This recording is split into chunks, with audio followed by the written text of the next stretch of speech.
Welcome everyone back to Willadelphia Sports. Thanks so much for tuning in one more time. And we had so much success with our NFL mock draft episode that we did last time. I just had to have these other two hooligans back on. But this time we're going to talk MLB. This is an MLB Round Table episode. And joining me are my good friends Porter Kelley, who we didn't know had glasses. We've known Porter for almost 2 years, and he just pulled out a pair of glasses for the first time. And of course, my good friend Ethan Coulehan. Got a Pirates fan and a Dodgers fan, and then of course the Phillies fan, the good guy. So we don't shrug. But we're gonna get started. We're just at first, first couple minutes we'll just kind of talk round table, anything we want, and then we are gonna get to some MLB hot takes. I've asked both Porter and Ethan to prepare at least 3 hot takes. One of them can be pretty delusional, but I have a feeling there will be more than one. If not from all of us, then at least from one of us, him. So why don't we get started? Looking at the standings, there have been a lot of teams that, when we talked preseason, we didn't see them playing out this way. Obviously, it's June 2nd today when we're recording this, so still a lot of baseball left to be played. But what are some teams that, like some team records, some team performances that have stuck out to you guys? Let's start with Ethan and then we'll go to Porter. Yeah, I would say as I have a positive and a negative when I just talk about the American League. I think positive has been the Chicago White Sox. I think they've easily been the biggest surprise in the league. I mean, they're a young team and just 1.5 games out from first place. 4 games above 500 has been a major surprise. And then I would say I'm a little surprised with how poor Boston has been. It's almost kind of been it's almost just been a disaster at times with how bad they've been dealing with injuries. Roman Anthony's been injured a lot. And a lot of people on ESPN had the Red Sox being like the biggest threat coming out of the American League, and them being last place right now, 11.5 games out, 8 games below 500 has been a surprise to me. Yeah, I mean, I completely agree, and I thought that Boston was going to be a team to watch. I'm a big Roman Anthony fan. World Baseball Classic honestly only made me more of a Roman Anthony fan. Mm-hmm. I like Crochet. I was real sad to see my guy Ranger Suarez go over to the Red Sox this offseason, but I think it really does kind of go back, just to stay on Boston for a sec. What the hell were they thinking with the Devers and Bregman situation? I mean, our good buddy Ethan over here did draft Caleb Durbin in our fantasy league this year, so he can attest to how poor he's been at third base. He's been cut for a long time. Oh, has he? He's been cut for a while. Oh, okay. Yeah. But he was so bad. And honestly, after having a good year for the Brewers last year, but you had Rafael Devers, you signed him to this huge contract. You trade him because he's not willing to move from third to first when you bring Bregman in. But you give his contract away, essentially, to bring in Alex Bregman, and then you let Bregman walk in free agency 1 year after that, and now you're dealing with the effects of that. They have no solid replacement for Durbin, and he's also far from the only thing wrong with this offense. Yeah. And like you said, they've really gotten bit by the injury bug. So I think it's been a perfect storm of things in a lot of ways, but I think they've kind of set themselves up for this, and I think it might end up costing Craig Breslow his job sometime soon here. I think there's just an increasing amount of pressure coming from the Boston fan base with just the expectations they had coming into the season and out of it. But Porter, if you'd like to add anything. I'm going to stick in the AL East. Who would have thought Tampa Bay's in the lead for that division? You would think it was flipped at the beginning of the season, almost 60 games in, with the Yankees, the Blue Jays, who just went to the World Series and took the Dodgers to 7 games. You would have picked them over the Rays. Orioles, even. Red Sox had preseason hype. But here the Rays are in first place of the AL East, playing great at home. They're getting good production, especially out of their lineup with guys like Yandy Diaz and Jonathan Aranda. Yeah. They've been really surprising. Just a game up on the Yankees. It'll be interesting to see for the rest of the season if they can keep this up. I completely agree. I've always loved the Rays, the fact that you can never just count the Rays out as a bad team year in and year out. Kevin Cash is still a really good manager. They've always been really, really good at identifying talent in the minor league, especially in the international pool. I feel like they always have a couple of guys that came out of nowhere. Even Yandy Diaz, when he first broke onto the scene, everybody was like, this guy's 29 years old and he's been in the minor leagues for how long? And all of a sudden he's hitting .315 at the major league level, as a Obviously he has some fielding woes, but and then Junior Caminero, Yes, I forgot to mention him. He's one of the best third basemen in baseball, offensive, defensive, you name it, and it's been crazy how he's kind of led their offense, but it's not just him. Like I kind of thought it would just be him and a bunch of other scrubs, even though I like Aranda. But yeah, like they've gotten a lot of really good offensive production as a whole, and their pitching staff has been great. I mean, Shane McClanahan. For one, and Nick Martinez coming over from the Cincinnati Reds on a one-year deal, but Shane McClanahan has spent the last 2 years essentially on the injured list, and then all of a sudden is one of the best pitchers in baseball this season. That's again, it's a weird thing about the Rays where like you can't count them out or think that the Rays aren't going to be a threat this year. It's like there's no telling what they might do every year because they're going to have a couple wild card players that just burst onto the scene. But I'm going to move things over to the National League East, my division, and we're going to talk about the New York frickin' Mets because, I hate the Mets, famously. They're my least favorite team. I can't stand them. But at the same time, I did not think they would be this pitifully bad as they are this year. Ethan and I had quite a few arguments preseason about which the Phillies or the Mets was going to win the National League East. Neither of us brought up the Atlanta Braves whatsoever. Yeah. And the Atlanta Braves are now 40-20. And they're 23-10 on the road with a plus 109 run differential. I mean, they've been absolutely unstoppable. But yeah, the Mets 26-34. They're 14 games back of the Braves. They're the minus 14 run differential. Bo Bichette has been pitiful. Francisco Lindor's been hurt. Freddie Peralta hasn't been nearly as good as they thought. Like, there's just been so much that's gone wrong for them. What do you guys think has kind of, gone into that? Porter, we'll start with you this time. I think it's just the Mets being the Mets, to be honest with you. They can never seem to do anything right. They never seem to do anything right. And any move they make, especially this offseason, I mean, Polanco has been injured for a while. Marcus Semien, I think he actually has been playing decent. He's actually been hitting the ball better lately, but he's been really bad defensively especially for a guy that was brought in for his glove. Essentially, Stearns, I think, is their GM. He literally was like, we're making this trade because Brandon Nimmo was not a good defensive outfielder, but Marcus Semien's a really good defensive second baseman, and he's struggling defensively. And I think he's only hitting 230. We can pull it up here. But he's not hitting well enough. He has a really low OPS too, so does everybody on the Mets.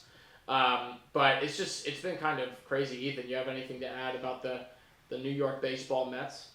Yeah, I mean, I honestly thought that it was going to be between the Phillies and the Mets to start the season. I did have Atlanta making it as a wild card team. I thought they were a team that I feel like every year we have a team or two that maybe just gets killed with injuries and some other kind of unfortunate circumstances that felt like Atlanta last year, so I thought they would be back.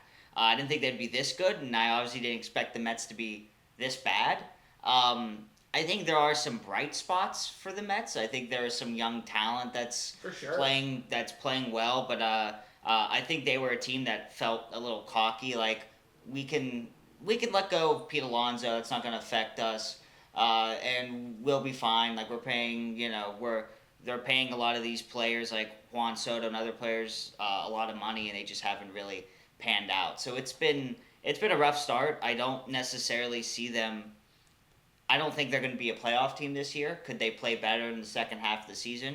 Sure. I think baseball is an incredibly long season, and I think some of our hot takes will talk about some teams that maybe will slip, maybe will rise up. We'll obviously get to that in a bit, but yeah, I mean it's been a surprise for the Mets, and I think for viewers watching, probably a pleasant surprise.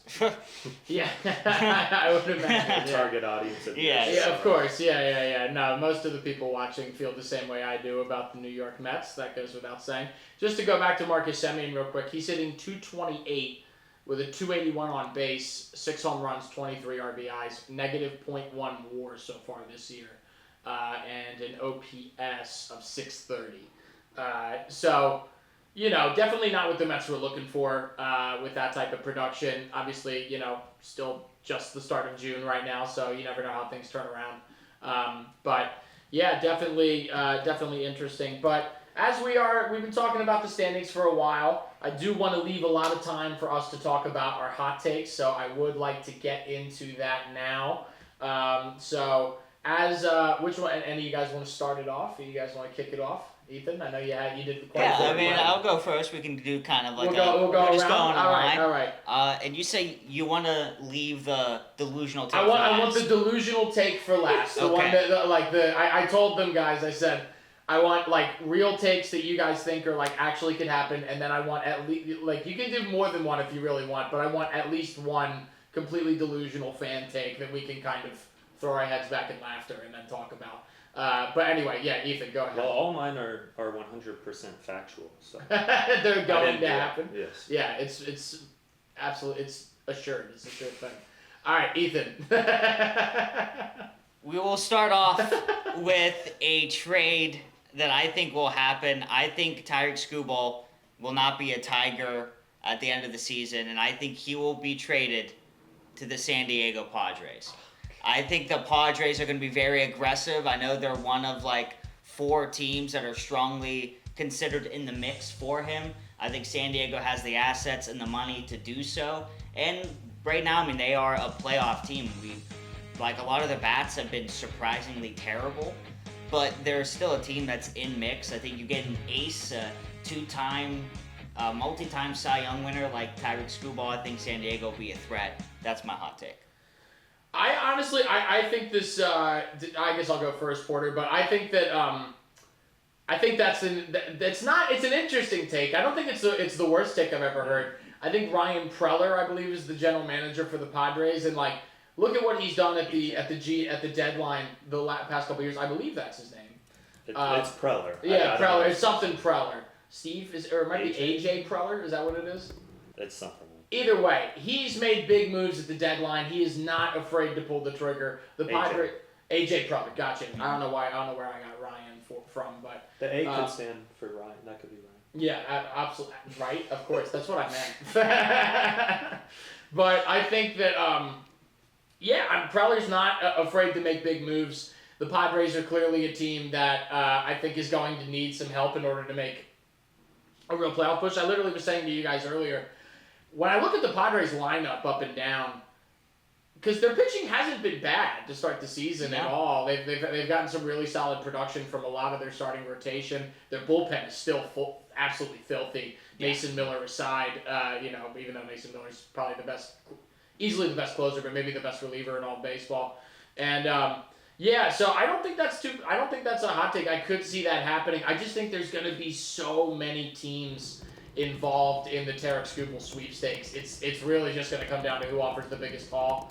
I just don't. Yeah, it comes down to whether the Padres want to offer more prospects than like what a team like the Dodgers or even a team like. I was gonna say the Phillies because they've been in on. I've seen them in on that, but like I think the Dodgers and a team like the Padres are probably more likely to trade for Skubal because I think the Phillies are gonna. I'll get into what I think the Phillies are gonna do. Yeah. But so anyway, that's our first hot take from Ethan Porter. Go ahead and give your reaction. Obviously, I hate the Padres with a burning passion. Whenever I hear them come up, my heart just fills with rage. I hate them. But honestly, I could definitely see that happening. We've seen the Padres be more than willing to give up any prospect with any sort of relevancy in a trade. I mean, they gave up a top 5 prospect for Mason Miller just last year. To get over the hump, I could see him definitely do that. AJ Preller is known for making those kinds of deals. He did it with the Juan Soto, which was half-a-year rental. I'd love to see him trade all his prospects again for Skubal for a half-a-year rental. We know they won't do anything in the playoffs anyways, so I could definitely see that happening. I can see that happening. It's the thing where like I also don't know because we were talking about it. I think they need more help offensively than they do in the starting rotation. So like it'll be interesting to see if they were to make a move like that. Do they then not touch the offense and they kind of bet on the bats they have to get hot, or maybe they don't do that and they go for a bat and they go for a lesser named starting pitcher. It's not like they couldn't use a starting pitcher, and it's like, don't get me wrong, they're definitely going to be a team that's going to be in on Skubal. It's just going to be interesting to see whether or not they're willing to offer as much as other teams. All right, so right off the bat, we got a Tarek Skubal prediction on a trade destination. Porter, what is your first hot take? My first hot take is I think the Cleveland Guardians are the best team in the American League.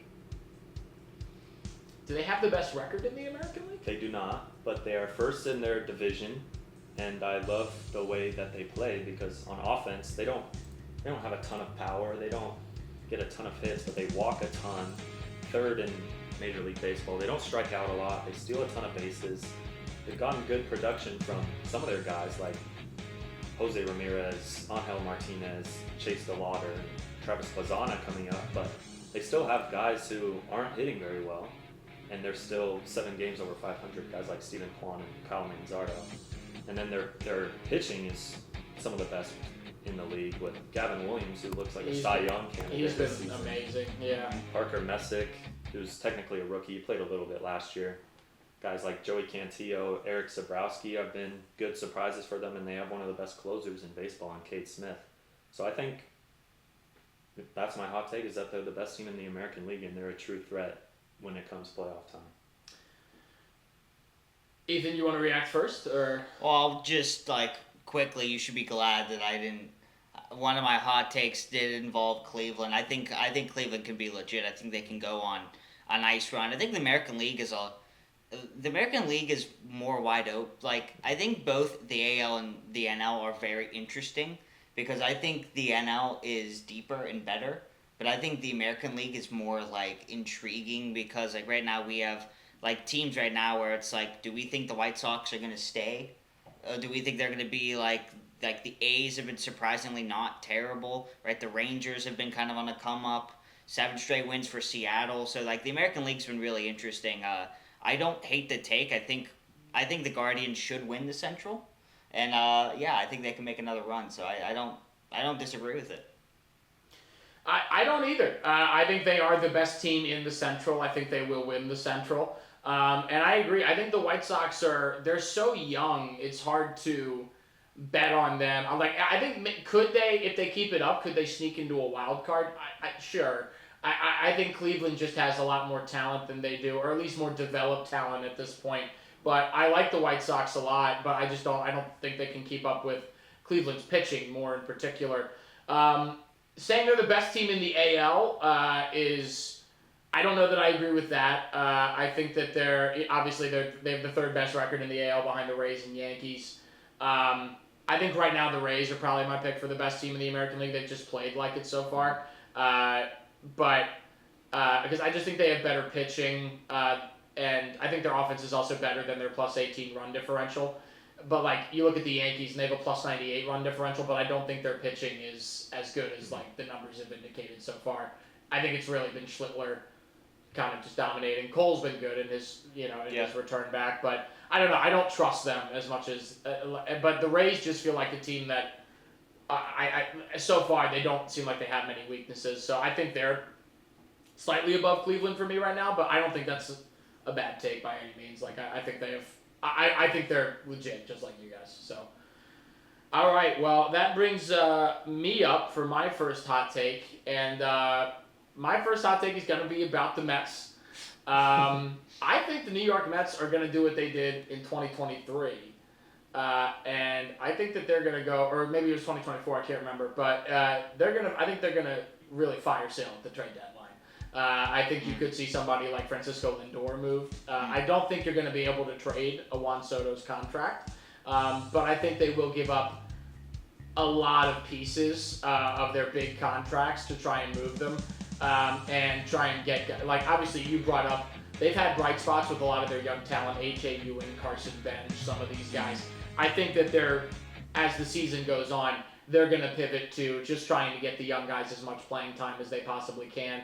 Maybe you see, I don't know if you'll see Peralta moved, especially after what you gave up for him, but I think that's a contract that you could consider moving, things like that. But my big prediction is I think you're going to see a lot of trade interest for Francisco Lindor at the trade deadline this year, and I think the Mets could move him. But I think it's going to be a lot of different pieces, not just one big name.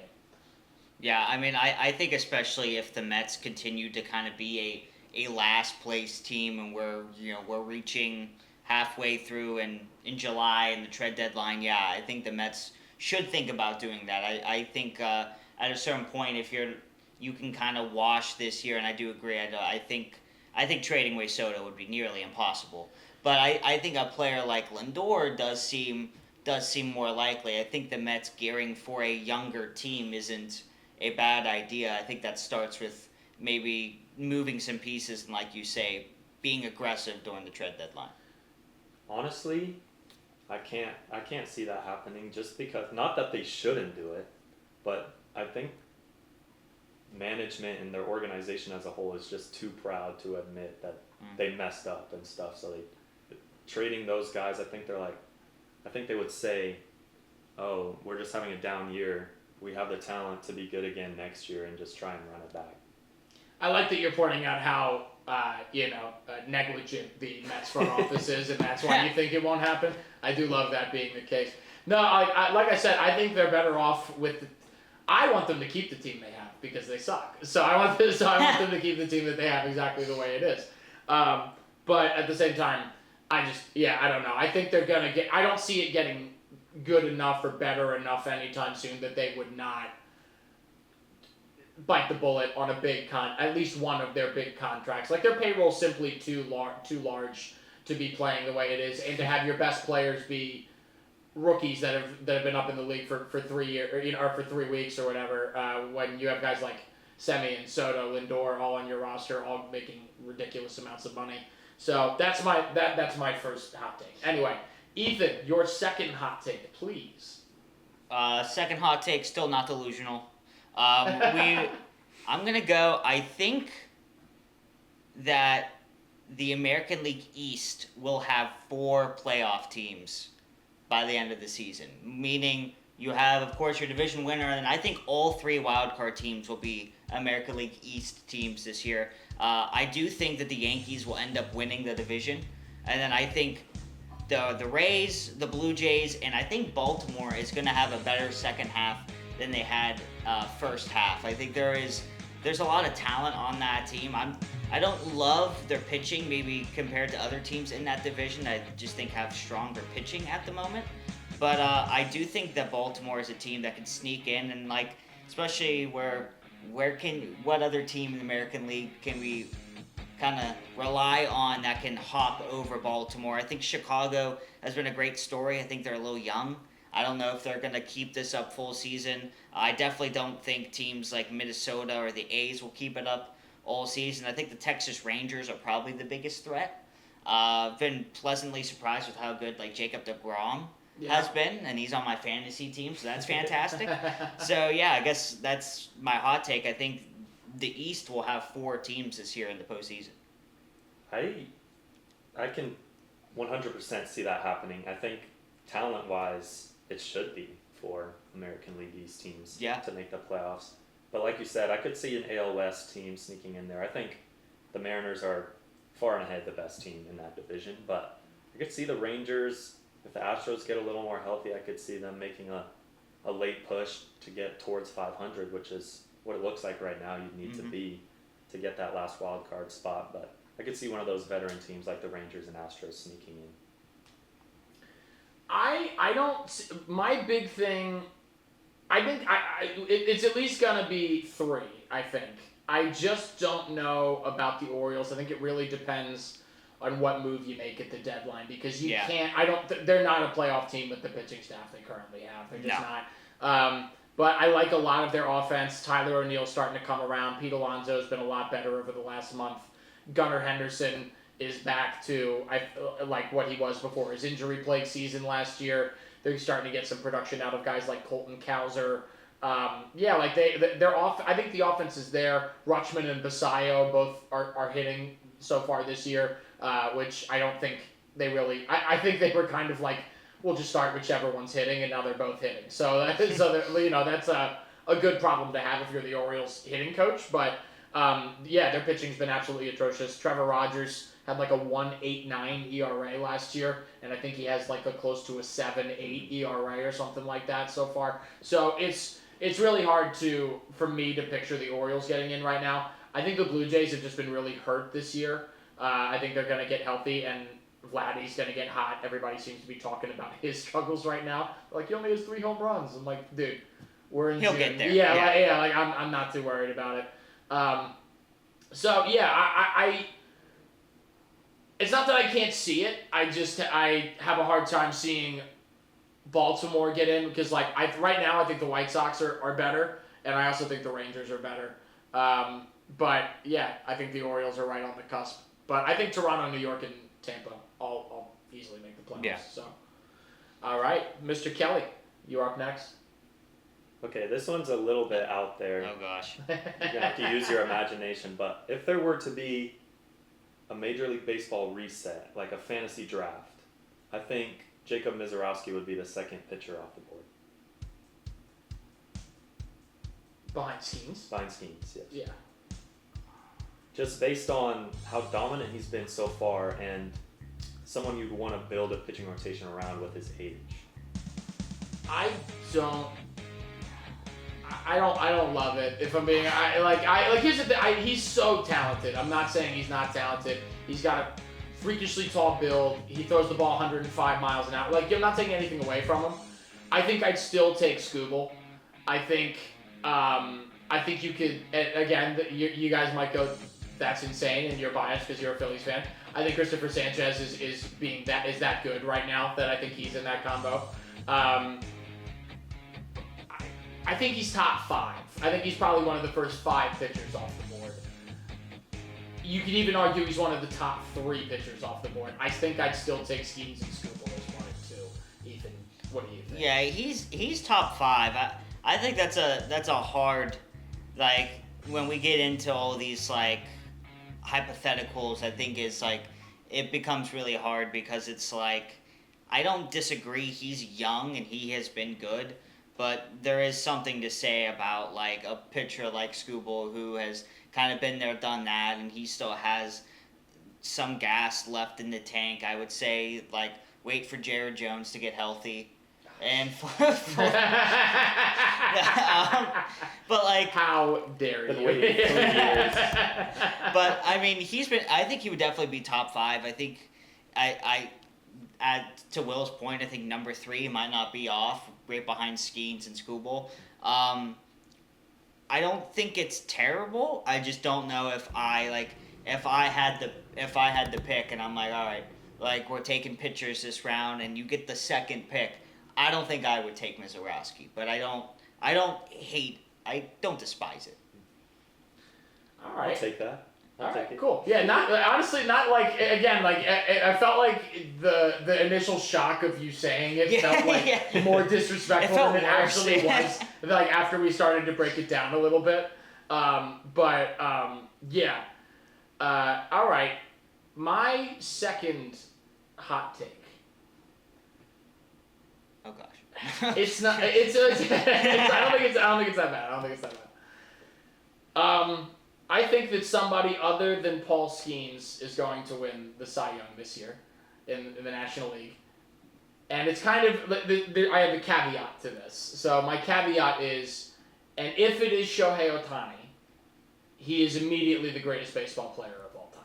If Shohei Ohtani adds a Cy Young to his already insane resume, and he takes it from with how crazy the race is this year. I mean, Sanchez, Mizorowski, Skeens, and Ohtani are all in this like 5-way race right now. They're all like, it's kind of hard to say who's leading, but Ohtani has the ERA lead right now. He has significantly less innings pitched than the other guys, and I think that might hurt his case a little bit.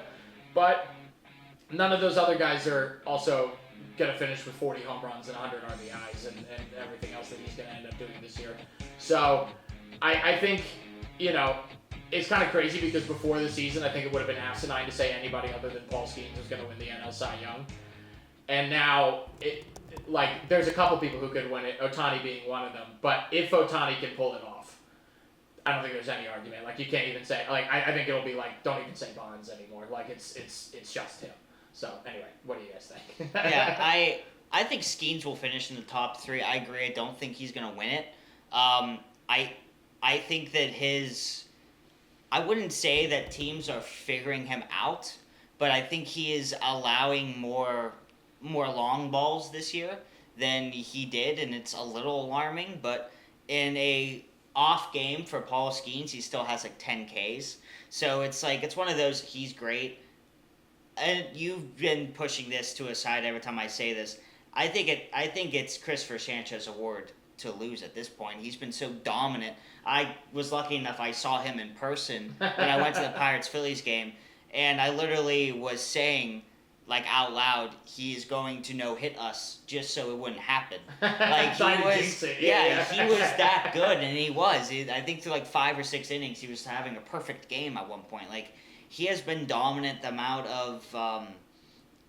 of like complete games that he has pitched or deep innings, I think it's going to be Sanchez's award. But as to your Shohei take, I mean, I think you can make a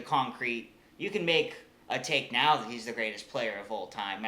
I don't think he needs a Cy. I don't think he needs a Cy Young to do that. Especially when you think about like it or not, the Dodgers will win another World Series or 2 with Ohtani on their team, maybe even 3. Yeah. So like you if you continue to build World Series championships and you continue to hit 40 home runs a season, yeah, I think you're going to go down as the greatest of all time. Yeah.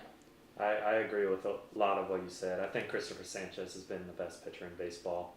Ohtani, it's tough because the Dodgers run 6 or 7 man rotation. Yeah. So he's not going to get the innings that Sanchez or Skeens gets.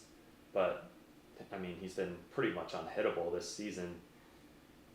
And I don't think, I agree with Ethan, I don't think he needs a Cy Young. I think he's the most talented baseball player we've ever seen. But that on his resume would be insane, especially if he wins Cy Young, he's going to win MVP too. So.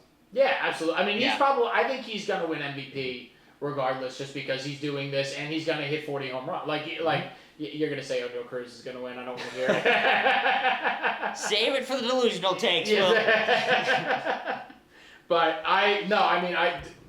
it feels weird to even say it's like a hot take, but like it still like I agree with you. Like Skeens will finish top 3. I don't think he's fallen off that bad. And then again, to your point, like I don't even think that like teams are figuring him out. This is just year 3. Like there's more tape on him than ever before. Guys have seen him more than like through one game that they played against him like 2 years ago type of thing. Yeah. So yeah, like there's just big league hitters make adjustments so well.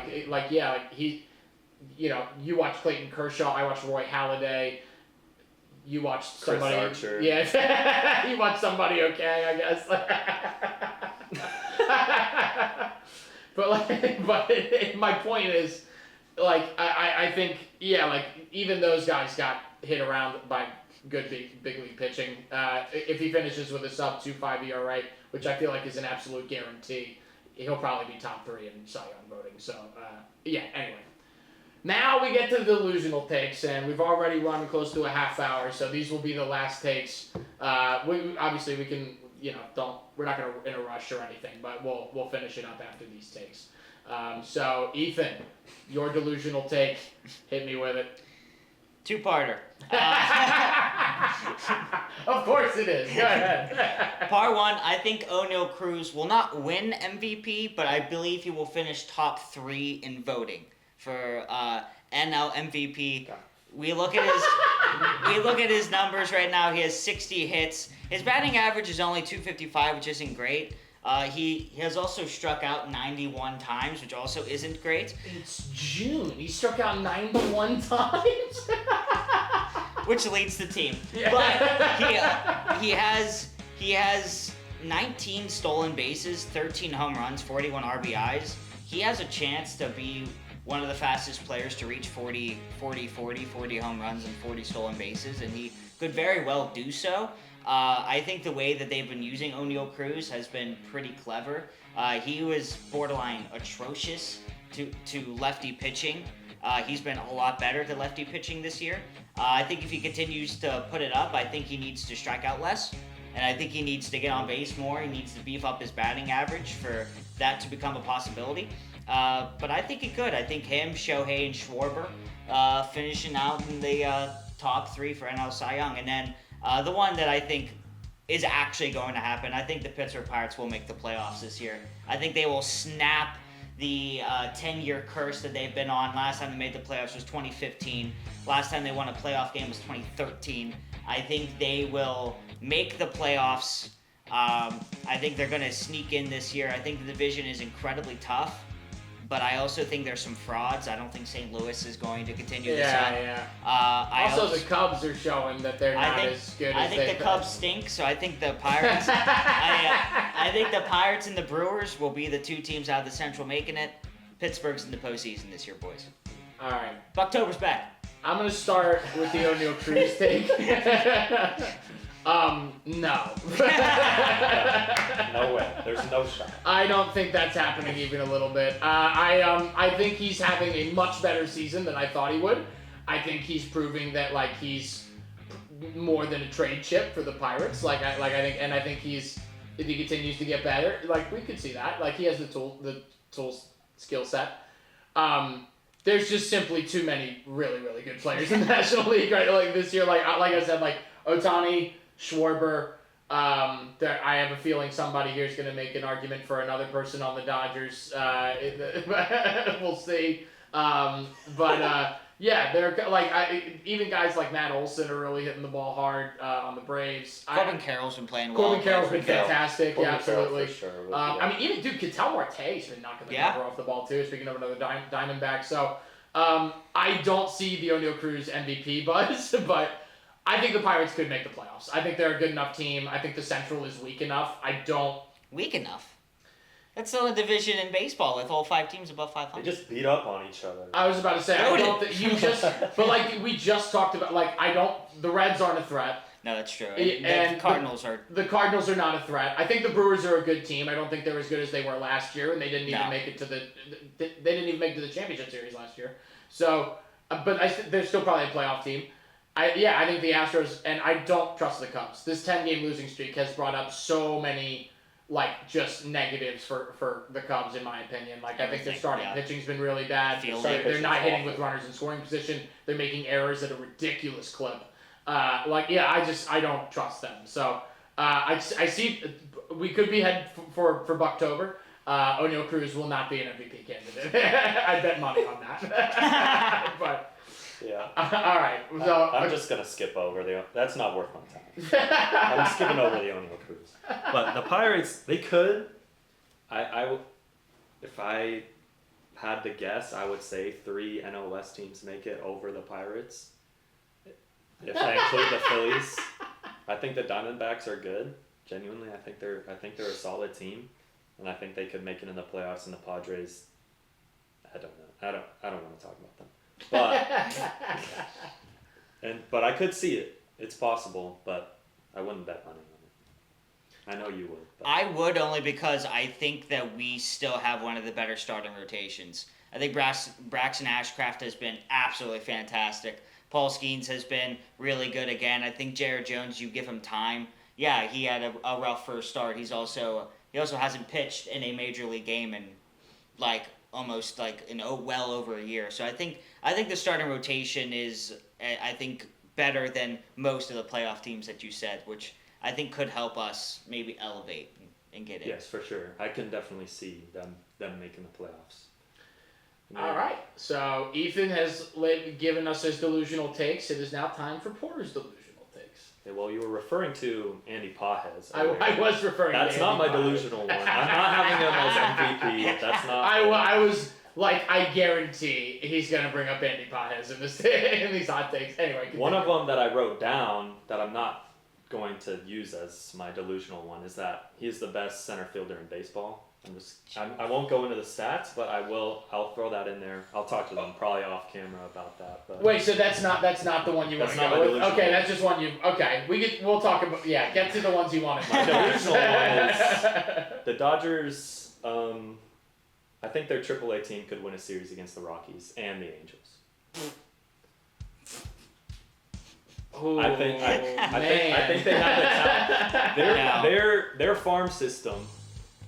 They have guys in their minor league system that would be major league players on pretty much every single other team, especially pitchers. Guys like Gavin Stone, guys like River Ryan, guys like Landon Knack.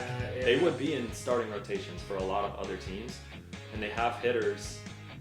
The pitching is what makes me think they actually could. But they have guys like James Tibbs who would be on Major League rosters. Ha-Sung Kim is in the minor leagues right now.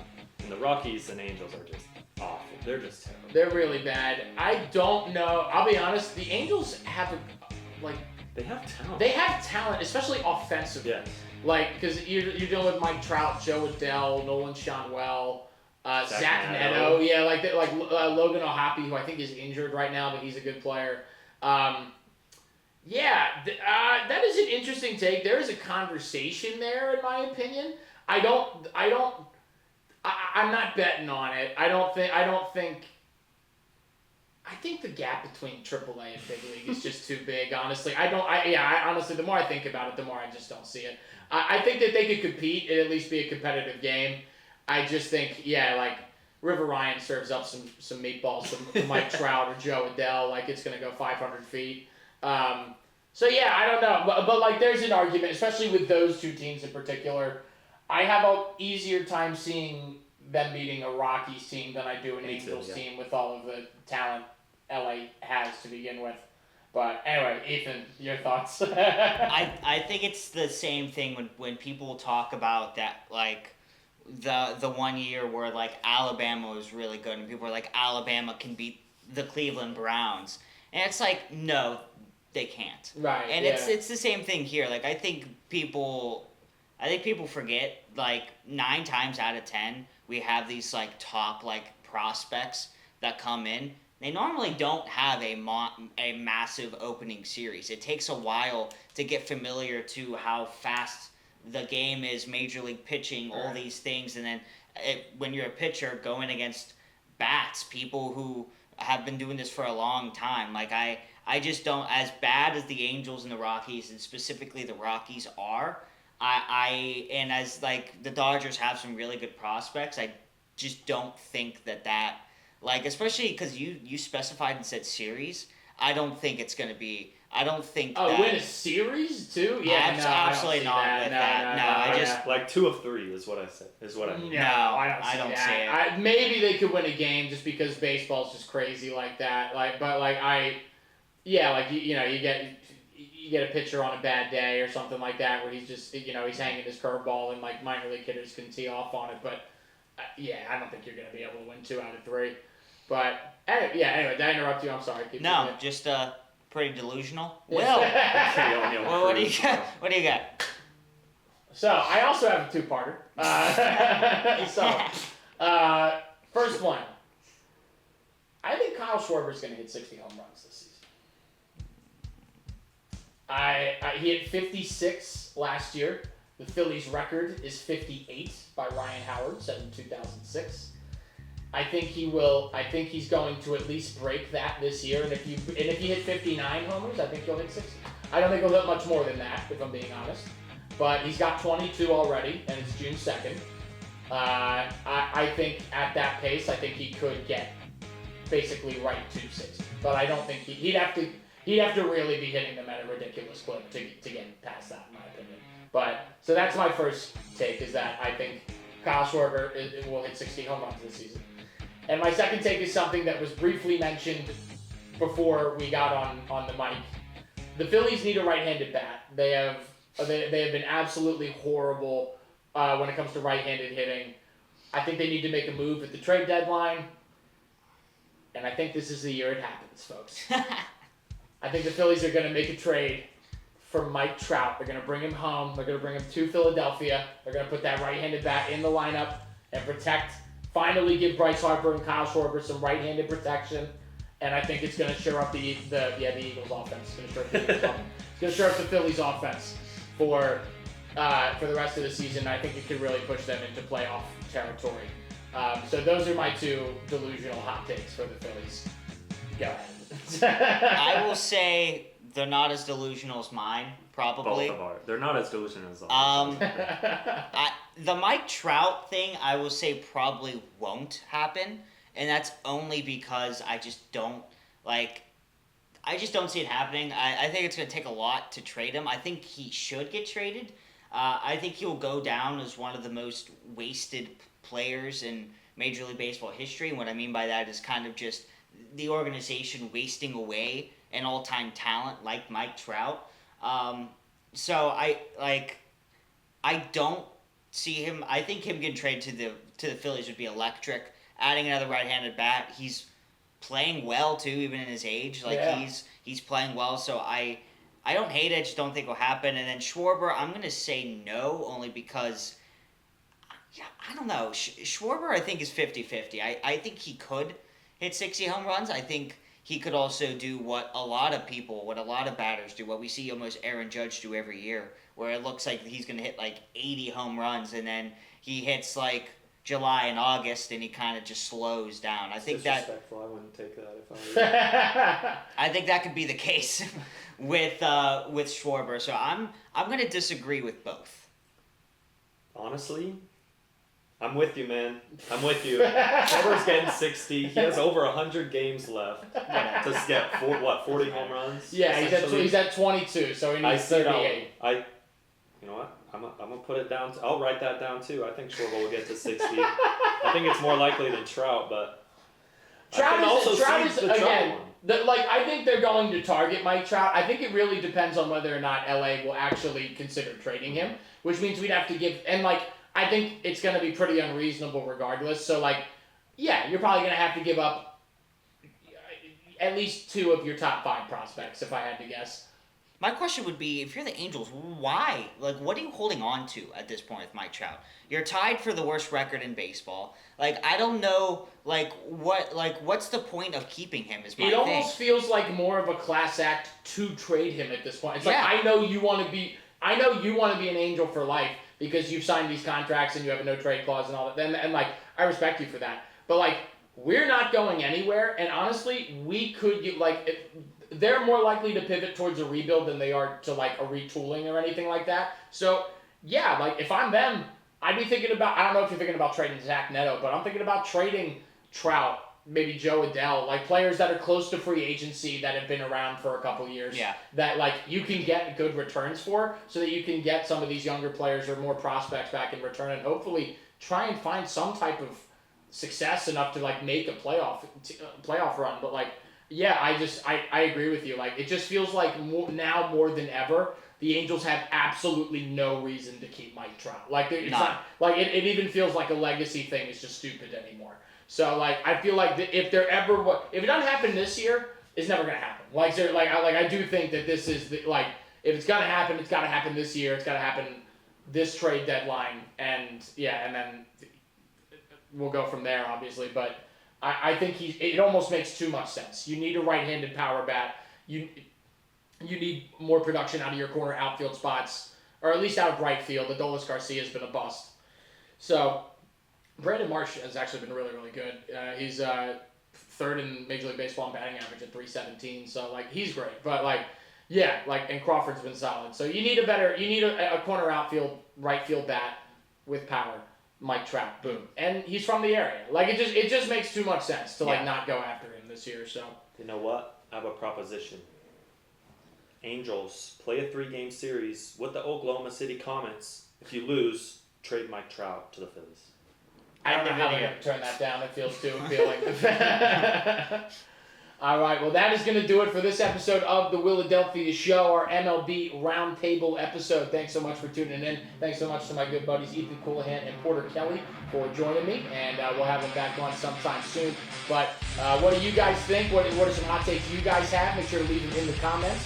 Do you think Kyle Schwarber can reach 60 homers? Do you think the Pirates are going to make the playoffs? Do you think the Dodgers the Dodgers AAA team to beat the Rockies or the Angels?